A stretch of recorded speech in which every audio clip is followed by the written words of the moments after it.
Hello. Hello. कोण? देवरुखकर बोलतो, पत्रकार आहे. हॅलो. हा, बोला. हा. ते पालेखुर्द ग्रामपंचायतीची एक तक्रार आम्ही केली होती. हा. ते तुम्हीच निकाली काढले का? हो. तर त्याच्यामध्ये तुम्ही आमचे स्टेटमेंट का नाही घेतले तक्रारदार म्हणून? आमच्याकडे पुरावे आहेत, ते का नाही घेतले? हे बघा, आमच्याकडे जेवढं होतं तेवढं आम्ही तुम्हाला दिलं. तुम्हाला अपील करायचं असेल किंवा काही तक्रार करायची असेल, यू कॅन. म्हणजे? ठीक आहे. तुमची तक्रार अपील करायचं म्हणजे मला कळलं नाही. अहो, माझी तक्रार असताना आमचं हा. स्टेटमेंट आम्ही पुरावे घ्या म्हणतोय, ते पुरावे घेण्यासाठी तुम्ही मग तुम्ही आम्हाला सबमिट करा ना. तुम्ही सबमिट करा. सबमिट करायला आम्ही तेच म्हणतोय ना, की तुम्ही आम्हाला रीतसर अरे पण मग चौकशी जेव्हा प्रक्रिया तक्रार कशाला कसं काय? चौकशी प्रक्रिया? तुम्ही तक्रार करताय तेव्हाच तक्रार सबमिट करा ना. म्हणजे काय हरकत नाही. सगळ्या गोष्टी ह्या अशा कागदावर मांडण्यासारख्या आहेत का? हो. नाही तुम्हाला मग माहिती आहे काय आहे जर झालेलं ते? हे बघा, मला काही माहित नाहीये. ते 2009चं प्रकरण आहे. मी फाईल बघितली. मी स्वतः ग्रामविकास अधिकाऱ्याचा त्यावेळी तत्कालीन रिपोर्ट बघितला. त्या अनुषंगानं मला कळवलं. म्हणजे बाकी प्रकरणामध्ये काहीच विचारावं, तक्रारदाराशी बोलावं, नाही, मग चौकशी तुम्ही द्या करावी, ना. माहिती सबमिट करा. घ्यावी, सबमिट करा. माहिती सबमिट करा. घ्यावी. म्हणजे हे सबमिट तक्रार करा. सबमिट करा म्हणजे हे हो. तुम्ही आधी मागायला पाहिजे आमच्याकडे. कशाला? तुम्हाला वाटतं तुम्ही सबमिट करा ना. तुम्ही जेव्हा अरे तक्रार करताय की तक- माझ्याकडे तु- तुम्ही हे बघा, आमच्याकडे मला जे योग्य मागितल्याशिवाय वाटतं, आम्ही काय सबमिट मला करणार? मला जे तुम्ही तक्रार केली की माझ्याकडे हे पुरावे आहेत, तुम्ही कारवाई करा, असं तुमचं म्हणणं होतं. मग पुरावे कुठे आहेत? तुम्ही सादर करा. हा, मागायचे तुम्ही योग्य हेच जे बोलताय ना तुम्ही, सादर करा, हेच आधी करायचं होतं ना तक्रार. हे तुम्हाला माहित होतं ना पुरावे आहेत, मग सबमिट करा तुम्ही. माझं तेच अरे म्हणणं आहे. मग तेच म्हणतोय मी, आहे आधी का नाही सांगितलं? कशाला सांगायचं? तुम्हाला म्हणजे तुम्हाला माहित होतं ना. तुम्हाला आता पण माहित होतं, आता तुम्ही सबमिट करा. पनवेल महानगरपालिकेचे कर्मचारी आहेत का? हो हो हो. नाही मग म्हणजे मग शासनाचं. शासनाचे म्हणजे महानगरपालिकेचे नाहीत? ग्रामपंचायतीच्या थडग्यावरचा बोका, पनवेल महानगरपालिकेच्या माजोरड्या अधिकाऱ्याचा पराक्रम, सरकारी पोर्टललाही दिला गुंगारा. नमस्कार, मुक्त पत्रकार न्यूजमध्ये आपले स्वागत. आजची ब्रेकिंग न्यूज आहे नवी मुंबईतील पनवेल महानगरपालिकेतील कारभाराची. मोठा गाजावाजा करून आणि ढोलताशे बडवून या सरकारने तथाकथित ऑनलाईन कारभाराचा प्रचार केला आणि वर जनतेच्या तक्रारींना आम्ही 21 दिवसात अंतिम उत्तर देतो म्हणून स्वतःची पाठ सुद्धा गेली अनेक वर्ष थोपटून घेतली आहे.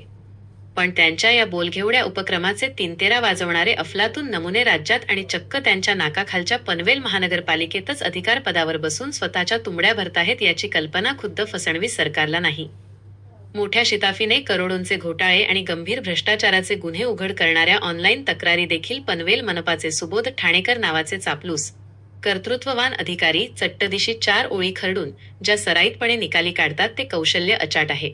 खरं तर त्यांनी सरकारकडून यासाठी अवॉर्ड दिलं गेलं पाहिजे. तर विषय असा आहे की आता पनवेल महानगरपालिकेत विलीन झालेल्या पालेखुर्द ग्रामपंचायतीला 15 वर्षापूर्वी एक मोठी आग लागली. आग एवढी भयंकर होती की ग्रामपंचायतीचे सर्व दस्तऐवज आणि सामान ग्रामपंचायतीच्या भ्रष्टाचारासकट शिस्तीत जळून खाक झाले. विशेष म्हणजे याची कुठेही म्हणजे अगदी कुठेही तक्रार गावात किंवा बाहेर देखील कोणीही केली नाही. थोड्या दिवसांनी ग्रामपंचायतीच्या तत्पर सरपंचाने आणि त्याची हुजरेगिरी करणाऱ्या तत्कालीन ग्रामसेवकाने ग्रामपंचायतीत एकमुखी ठराव केला की या प्रकाराबाबत कोणीही साधी चर्चा सुद्धा करायची नाही. मग तक्रार तर दूरच राहिली. विषय एकदम चिडीचूप वातावरणात थंडगार केला गेला. ग्रामपंचायतीचं सगळं रेकॉर्डच भस्मसात झालं तर भ्रष्टाचार झालाच नाही हे आता कसं छातीठोकपणे बोलायला बरं? कारण पुरावेच कुठे बाकी आहेत. तर अशी अफलातून शक्कल लढवून या आगीला पूर्णविराम दिला गेला. पण कुठलाही चोर 100% यशस्वी चोरी करू शकत नाही. त्याचे पुरावे मागे राहतातच. त्याच न्यायाने पालेखुर्द ग्रामपंचायतीच्या या महाभागांनी केलेल्या या लबाडीचे पुरावे मागे राहिले आणि आमचे प्रतिनिधी श्री अरुण कुंभार यांनी तब्बल 15 वर्षांनी ते जाहीर केले आहेत.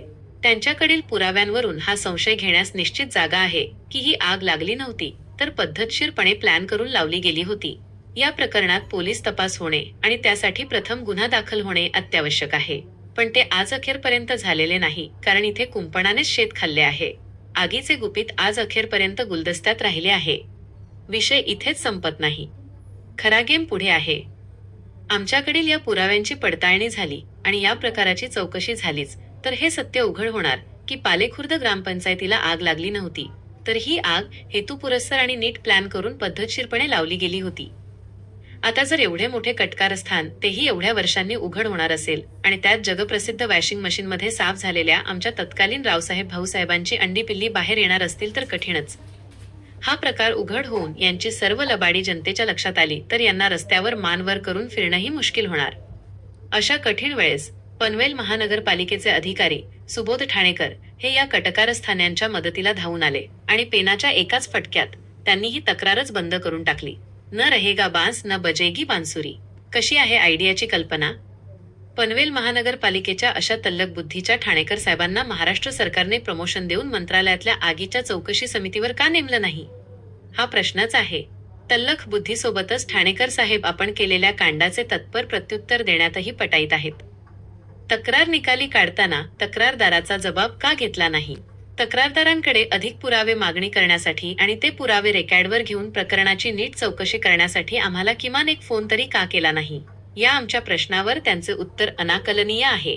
त्याचं रेकॉर्डिंग आपण या बातमीच्या शेवटी जरूर ऐकाच. मी पनवेल महानगरपालिकेचा कर्मचारी नाही तर शासनाचा कर्मचारी आहे असे बिनडोक उत्तर देऊन या महाशयांनी फोन बंद केला.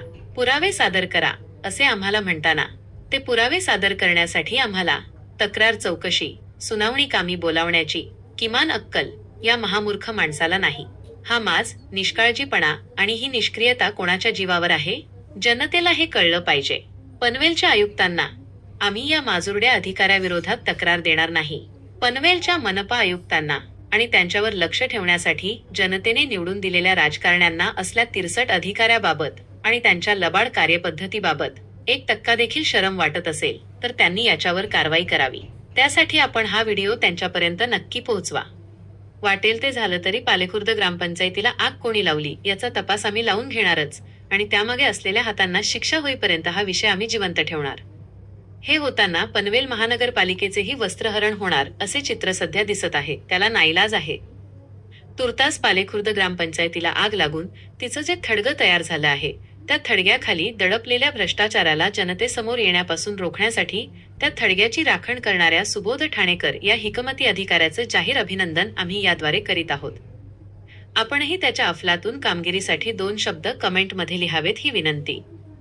आमच्या चॅनलवरील अशाच ब्रेकिंग न्यूज अपडेटसाठी हे चॅनल ताबडतोब सबस्क्राईब करा आणि ही पोस्ट पुढे पाठवा. धन्यवाद.